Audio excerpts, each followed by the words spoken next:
கோவையின் குலதெய்வம் அருள்மிகு தண்டுமாரியம்மன் திருக்கோவில் 2024ஆம் ஆண்டு சித்திரை திருவிழா நடைபெற்றது. கோவை தண்டுமாரியம்மன் கோவில் சித்திரை திருவிழாவை முன்னிட்டு பக்தர்கள் அழகு குத்தி, பூவோடு சட்டி மற்றும் சக்தி கரகம் எடுத்து ஆடிப்பாடி ஒப்பனக்கார வீதி வழியாக அம்மனை அழைத்து சென்றனர்.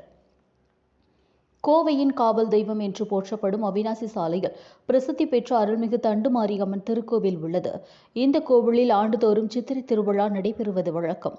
இந்த ஆண்டுக்கான சித்திரை திருவிழா கடந்த 16ஆம் தேதி கொடியேற்றத்துடன் தொடங்கியது. தினந்தோறும் அம்மனுக்கு மகா கணபதி ஹோமம், சிறப்பு அபிஷேகம் நடைபெற்று வந்த நிலையில் இன்று 1000த்திற்கும் மேற்பட்ட பக்தர்கள் பூவோடு சட்டி மற்றும் சக்தி கரகம் எடுத்து தங்களது நேர்த்திக் கடனை செலுத்தினர்.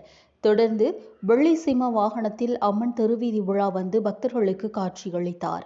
வரும் நாட்களில் அம்மன் திருக்கல்யாண உற்சவம், மஞ்சள் நீர், சக்தி கரகம், அக்கினி தீச்சட்டி எடுத்தல் உள்ளிட்ட நிகழ்ச்சிகள்